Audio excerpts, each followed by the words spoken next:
Kakinada NFCL road లో DSA ground సమీపంలో ఆదివారం సాయంత్రం ప్రమాదకర ఘటన చోటు చేసుకుంది. ఎండుగడ్డి తీసుకుని వెళ్తున్న ఓ లారీకి విద్యుత్ తీగలు తగలడంతో ఒక్కసారిగా మంటలు చెలరేగాయి.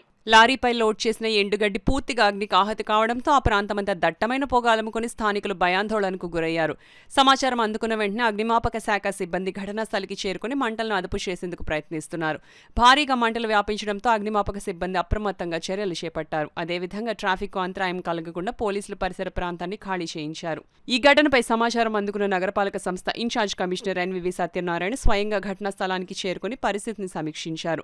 ఈ ప్రమాదంలో ఎలాంటి ప్రాణ నష్టం జరగలేదని అధికారులు వెల్లడించారు. అయితే లారీలో ఉన్న ఎండుగడ్డి పూర్తిగా కాలిపోయినట్లు తెలిపారు. ప్రమాదానికి గల కారణాలపై విచారణ చేపట్టినట్లు పేర్కొన్నారు.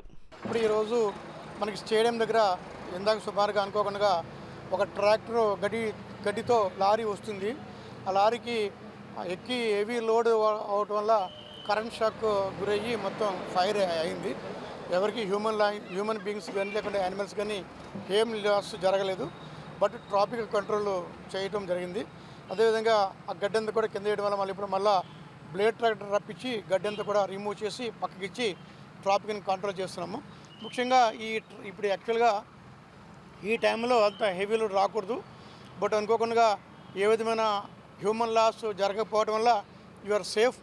ఏదే విధంగా అప్పుడు ఏదైతే ఈ లారీ వచ్చిందో లారీ యజమాని పైన కూడా చర్యలు తీసుకోవడం జరుగుతుంది. ఆ డ్రైవర్ పైన కూడా చర్యలు తీసుకోవడం జరుగుతుంది. ఎవరు కూడా ఏ విధమైన ఆందోళన చెందాల్సిన ఆవశ్యకత లేదు. Total situation control. ఇప్పుడు ఏదైతే రోడ్డు మీద మనకి ఫైర్ గడ్డి ఉందో అదంతా కూడా ఫైర్ చేసి ఫైర్ మిషన్తో నీరు జల్లి మొత్తం క్లోజ్ అయిపోయింది. బర్న్స్ అంతా కూడా ఏమీ లేవు. బర్న్ అయిపోయిన గడ్డినంతా కూడా మన బ్లేడ్ ట్రాక్టర్తో రిమూవ్ చేసి పక్కన పెట్టేసాం. ట్రాఫిక్ కంట్రోల్ అయిపోయింది.